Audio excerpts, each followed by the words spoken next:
Hi there, my name is Alyssa Young, and I am a senior international relations and French major.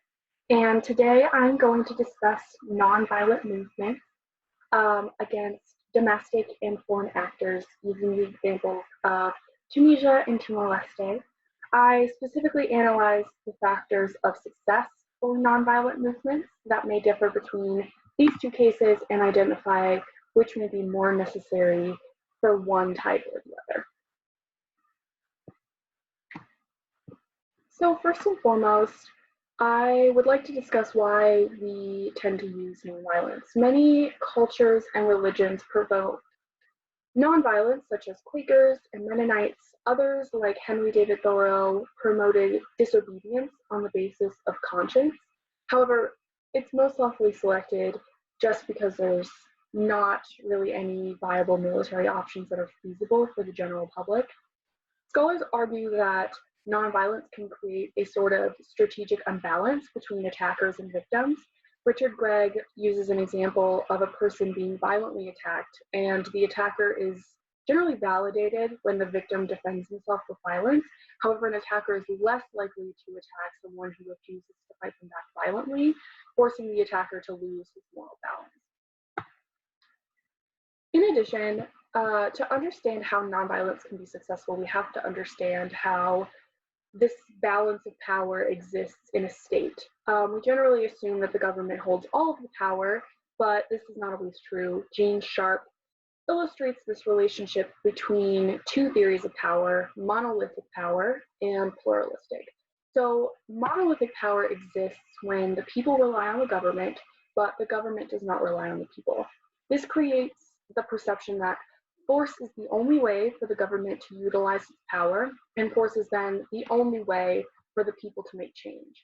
However, Sharp finds this to be a very narrow view of how the government exists with its people, and instead finds the pluralistic form much more valid. So in the pluralistic model, certain aspects of society give governments political power, which here we see authority, human resources, skills and knowledge, intangible factors such as obedience and submission, material resources, and the use of sanctions.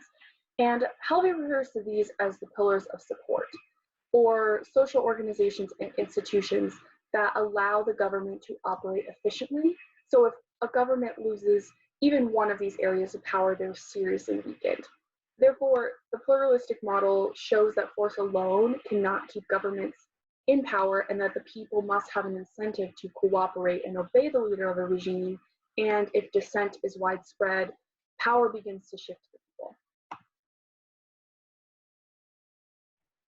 So in this discussion, I will be using, there's a variety of different terms to refer to nonviolence. This can be nonviolent action, nonviolent resistance, nonviolent movements. We also hear the term civil disobedience, and there's a term that is used a little bit more in interstate sort of conflicts with foreign enemies, called civilian-based defense. And William Vogel defines this as a national defense strategy that relies on the civilian members of society to defend their territory, institutions, and collective values without the use of military force. So this can really be used, this is, I think, a really great definition that I believe can be used to define all aspects of nonviolence. And it can be used against a variety of oppressors. And tactics can include anything from strikes to marches to sit-ins, you name it. There is a great deal of tactics that can be used to promote nonviolence, and all of these are meant to promote disobedience and non-cooperation. Some movements will specifically promote a violent response, which can kind of create an ethical question of whether or not nonviolence is considered nonviolent if it intentionally provokes a violent response. A lot of times, if members of a movement are killed or imprisoned, instead of repressing the movement, it actually rallies the people together, which occurred on Bloody Sunday in Northern Ireland, which increased recruitment and participation in the IRA's armed and unarmed campaigns, and Marcel Bowman refers to this concept as pleasing trauma. However, many scholars argue that because nonviolence fights against violence, that violent suppression is to be expected, and that a movement does not fail if it is met with violence. A more controversial form of nonviolence is referred to self-violence, which includes acts of self-immolation, as we see here with a lot of Buddhist monks, especially during the Vietnam War, and hunger strikes. Because these are performed by willing agents and never committed against those who are unwilling, these are often considered nonviolent, and this becomes really important when we discuss the beginning of the Arab Spring in Tunisia a little bit later.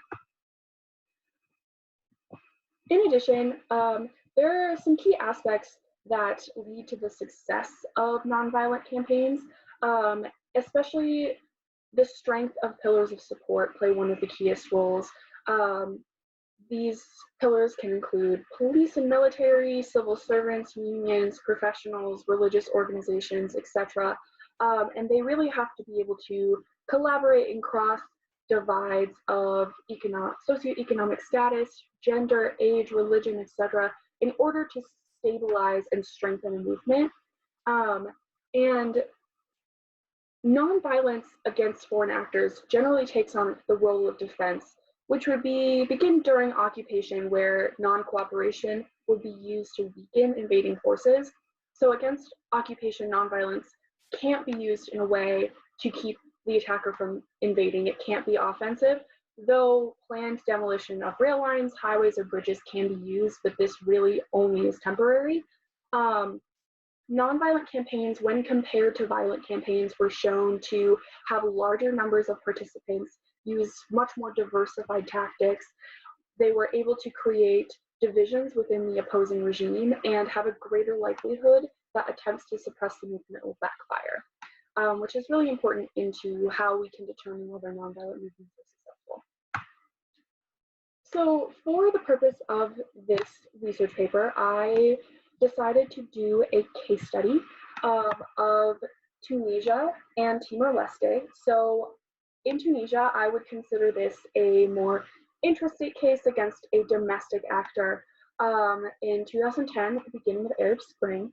And Timor-Leste occurs around the 1980s and 90s, was the heaviest of the nonviolent movement, although occupation by Indonesians began in 1975. So this was a much longer span of time, but I would consider this an interstate case against foreign actors because it was Indonesian occupation. And looking at these two cases, I looked specifically at these aspects of success that scholars Chenoweth and Stephan utilized in their research of comparing nonviolent movements to violent movements. So these are specifically groups, the number of groups or the amount of groups represented, security loyalty shifts, tactical diversity, external state support, international sanctions, and the effects of regime suppression. And then I looked at these and determined which may be different in terms of supporting the movement or leading to its success in these two types of cases. So first and foremost, I will give you some background about Arab Spring in Tunisia. So a young fruit vendor named Mohamed Bouazizi had his fruit stand confiscated by police in Sidi Bouzid, which is a city in central Tunisia. And in response, Bouazizi set himself on fire outside of a local municipal building on December 17th of 2010, which sparked a revolution in Tunisia that spread across the Arab world and became known as Arab Spring today. Protests spread around Tunisia, calling initially for better economic opportunities. At this time, unemployment was around 15%.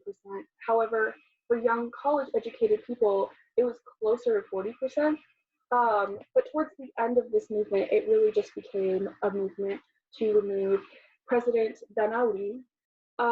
When he first came into power in 1978, he promised greater reforms and he promised better economic growth, which he mostly delivered on, but economic growth was limited to only a few industries and was generally around coastal regions.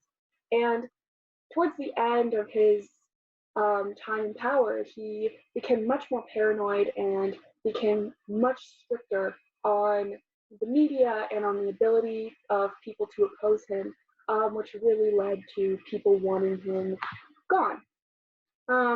Unions promoted the cause of the nonviolent movement, allowing it to spread across regions, socioeconomic classes, gender, and age. And as protests grew, Ben Ali's options became much more limited, and he fled to Saudi Arabia on January 14th of 2011. So I will also discuss a little bit of background on Timor-Leste.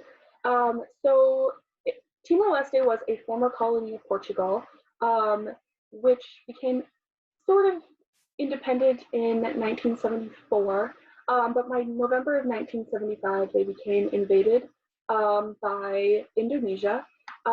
President Suharto of Indonesia claimed that Timor-Leste's major nationalist movement, the French Révolutionnaire de Timor-Leste, or Fretilin, was a communist threat. But in reality, he wanted to add it to the main states of Indonesia. So an armed ring of Fretilin called Falentil led conventional armed resistance from 1975 until around the 1980s, when an Indonesian counterinsurgency campaign all but decimated Falentil's campaign. And so from the ashes of Falentil came the clandestine front, which sought a much more nonviolent approach. And this approach was deeply reliant on promoting the Timorese resistance movement to the international world. Tactics included things like sit-ins in foreign embassies and timing protests to the arrival of foreign dignitaries. For example, in 1988, youth Timorese resistance activists protested during a mass by the Pope. The Indonesian repression efforts were also incredibly violent and harsh, contributing to a stronger rallying response from the resistance. And in 1991, a march in Dili in honor of the death of an activist resulted in the deaths of around 270 Timorese by the Indonesian military. And this really promoted the cause to the international world, and eventually the United Nations intervened at the prompting of Australia, and Timor-Leste became independent in 2002. So I will briefly go through my analysis as I was able to look at both cases and identify aspects of success for the two and found which aspects may be significantly different. So in this graph, I have separated both the Tunisian Revolution and the Timorese resistance movement into these aspects and factors of success.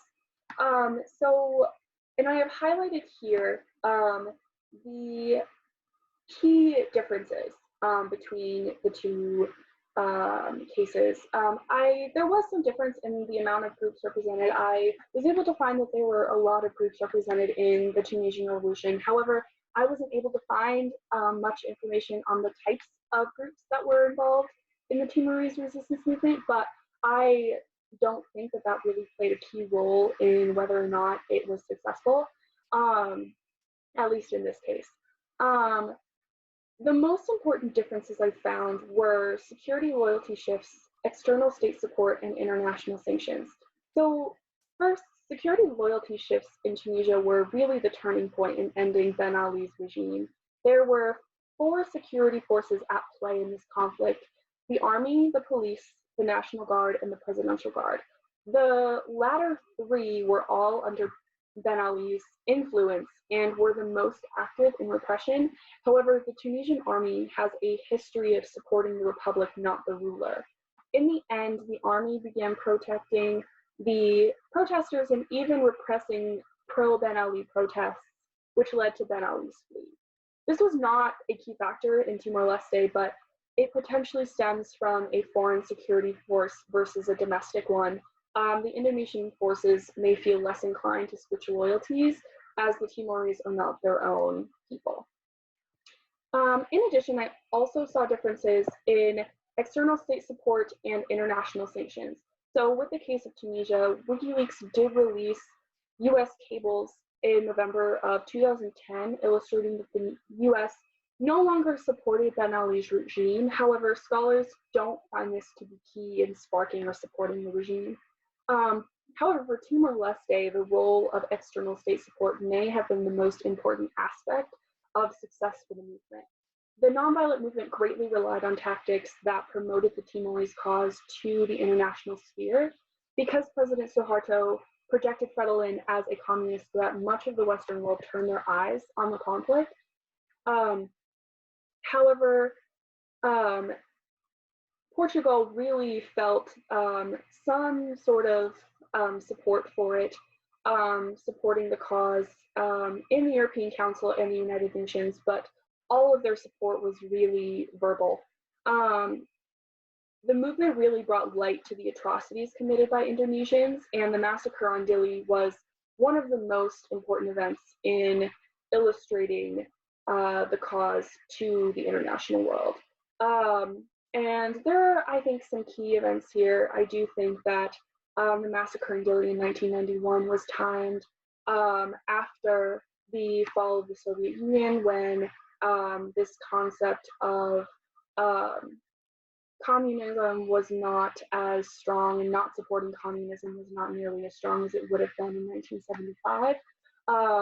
And so I think that this also played a key role in not necessarily, I think, the support of the cause, but I think the lack of support for Indonesia towards the end. So in conclusion, I do believe that it makes sense that with these cases, the aspects of security forces and external support are really the key differences.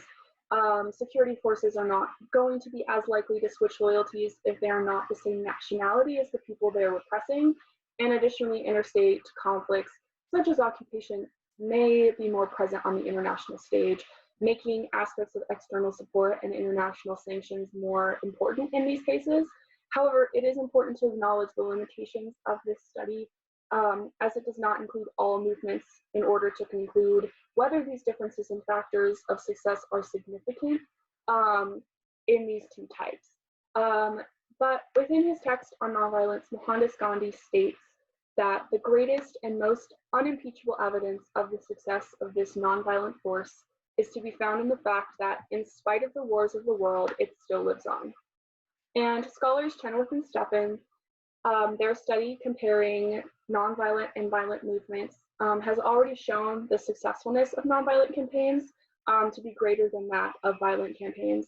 And so my hope is that this research and this paper will shed light on another aspect of nonviolence, and that it can become a norm in all conflicts, bringing us closer to a more sustainable peace.